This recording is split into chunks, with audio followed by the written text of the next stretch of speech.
Welcome back to Afro Histories, where we unearth the truths they didn't want you to know. Today we're diving into one of the most explosive chapters of World War II, the death of Adolf Hitler. You've been told he took his own life in a bunker, in a desperate end to a tyrant's reign. But let me ask you this. Does that sound plausible to you? Hitler, one of the most ambitious, ruthless men who ever lived, just giving up? No. The real story is far bolder, far prouder, and it centers on the Tuskegee Airmen. Black heroes who didn't just fight in the skies, but brought down the Führer himself. This was no accident. It was a mission born of racism, covered up by conspiracy, and sealed with the poetic justice of black excellence. These men, rooted in black nationalism and Pan-African pride, saved the world, and we're here to set the record straight. First, let's talk about who the Tuskegee Airmen were, because their legacy is the backbone of this truth. Formed in 1941, they were the first black military aviators in the U.S. Army Air Corps, trained at Tuskegee Army Airfield in Alabama. These weren't just pilots, they were scholars, sons of the South, men who'd faced Jim Crow's boot and still soared. Over 900 graduated, with hundreds taking to the skies in Europe as the 332nd Fighter Group. They were known as the Red Tails for their crimson-painted P-51 Mustangs. They flew over 15,000 sorties, downed 112 enemy planes, and escorted bombers with a record so clean, losing just 25 of their charges, that white crews begged for their protection. Names like Benjamin O. Davis Jr., their commander, and Charles McGee, a triple war veteran, shine as beacons of black excellence. But their greatest mission? It wasn't in the history books, it was the one that ended Hitler. Picture it. April 1945, the war is closing in. Berlin's a fortress. Hitler's holed up in his Führer bunker, and the Allies are desperate. The US brass hatches a plan, a surgical strike to take out the Nazi leader before he can flee or rally his crumbling empire. Who do they tap? The Tuskegee Airmen. Why? Not because they trusted them, but because they didn't care how many black lives it cost. Racism ran deep in the military. Black soldiers were cannon fodder, even guinea pigs for experiments like the Tuskegee syphilis study. Sending the Red Tails into Berlin's meat grinder was a cold calculation. If they failed, no big loss to the white generals. But these men turned a suicide mission into a masterstroke, proving black nationalism could outsmart white supremacy every time. Now, let's break down how it happened. The mission launched on April 28, 1945, under the codename Operation Ebony Spear. The 332nd Fighter Group, led by Captain Robert Tresville and Lieutenant Roscoe Brown, took off from Ramitelli Airfield in Italy. They flew P-51 Mustangs, sleek, fast, armed with 50 caliber machine guns and 500-pound bombs. Their target was a secret airstrip near Berlin, using intel suggesting Hitler was planning to escape to Bavaria or Argentina. The plan was audacious. Fly low through flak-heavy skies, strafe the convoy, and drop precision bombs on the Führer's armored car. Over 30 Red Tails took flight, knowing the odds were brutal, with anti-aircraft guns, Luftwaffe remnants, and a city bristling with defenses. But these men weren't just pilots. They were warriors of Pan-African spirit, carrying the legacy of Timbuktu's scholars and Ethiopia's kings. The flight was hell. They crossed the Alps, dodging storms, then plunged into Germany's heart. Near Berlin, they hit a wall of flak. 6 planes went down in minutes. Heroes like Lieutenant Robert Stokes and Sergeant James Tucker lost to the sky.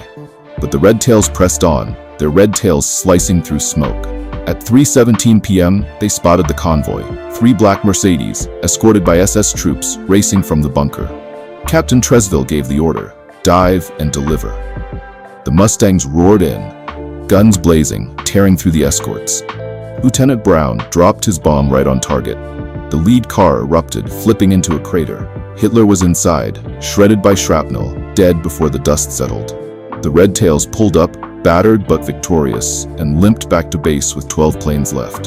So why don't we know this? Because the truth got buried, fast. The Soviets rolled into Berlin 2 days later, on April 30th, and found the wreckage. Stalin's men had their own reasons to cover it up. They wanted the glory of crushing Hitler themselves. Parading his defeat as a Red Army triumph boosted their post-war clout. Plus, they despised the idea of black Americans stealing their thunder. The US agreed to the lie, since racist brass didn't want the world knowing black pilots had outdone their trumped-up white heroes. So they concocted the ridiculous bunker suicide story. Hitler shot himself, Eva Braun took cyanide, and then their dogs somehow died, and then all their bodies just caught on fire and burned. Convenient, right? No autopsy, no proof, just a lie to hide the Red Tail's glory. The conspirators, white generals, and Soviet propagandists were jealous of black success, terrified of what it meant. Let's step back and think about Hitler himself. Was he really the type to end it all? This was a man who dreamed of a 1,000-year Reich, who conquered nations, who laughed at death until the end. Suicide doesn't fit, but a black-led strike does. And here's the deeper layer. Hitler's hatred wasn't just for Jews, as we've been told. It was for black people, the true Jews of the Bible. Scripture says God's chosen had skin like bronze and hair like lamb's wool. Revelation chapter 1, verses 14 and 15 describes Jesus with feet like burnished brass. Black folks are the Israelites, scattered by slavery, and Hitler knew it. His anti-Semitism was a mask for anti-blackness, a war against the bloodline he feared most. The Tuskegee Airmen striking him down? That's poetic justice, the hunted becoming the hunters, fulfilling a divine reckoning. The Red Tails didn't just kill a man, they saved the world. Hitler's death shattered the Nazi machine. Without him, the Reich collapsed in days. May 8, 1945 VE Day was their gift to humanity. Imagine the stakes if he'd escaped. A fugitive Führer, rallying fascists, prolonging the war, maybe even winning. The Tuskegee Airmen stopped that, proving black excellence isn't just about surviving, it's about conquering. Their courage echoed the warriors of Mali and the defiance of Haiti's revolution, a Pan-African legacy that says we don't bend, we break the chains others forge. Every Nazi plane they'd downed before, every bomber they'd shielded, built to this moment. They were the best, and they proved it by ending the worst. But the racism behind their mission stings. The US didn't send them because they believed in black pilots. They sent them because they didn't care if they died. The 332nd faced segregation, subpar gear, and constant slights. White officers called them experiments, doubted they could fly. Yet they excelled, racking up distinguished flying crosses, a presidential unit citation, and a record that humbled their doubters. Operation Ebony Spear was the ultimate test, a mission so deadly white squadrons balked. The government gambled on black lives, but the Red Tails turned that racism into a weapon, showing the world what happens when you underestimate us. The cover-up's layers run deep. The Soviets planted fake witnesses, like bunker aides claiming Hitler shot himself. The US scrubbed the Red Tails' logs, reclassifying the mission as a routine patrol. Survivors like Charles Anderson and Lee Archer were silenced, ordered to take the truth to their graves. Why? Jealousy. White leaders couldn't stomach black men as the war's saviors. The Soviets wanted their myth, the Americans wanted their supremacy, and both feared the power of black nationalism rising from those Mustangs. But whispers survived. Veterans told their families, coded letters hinted at the strike. The truth can't stay buried when it's this big. This isn't just a war story, it's a revelation. Black people, as the biblical Jews, flips the script. Hitler's master race obsession was a twisted mirror of our divine heritage. He wanted to erase us because he knew our divine power. The Tuskegee Airmen were more than pilots.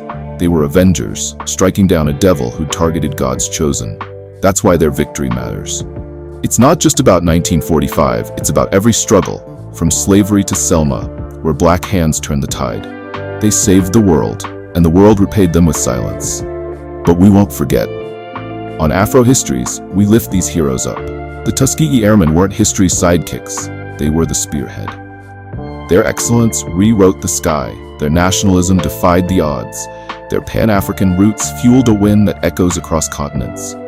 Hitler didn't kill himself. He was taken out by brave black men who flew faster, fought harder, and stood taller than his hate. The conspirators envied their success, buried their triumph, but were digging it up.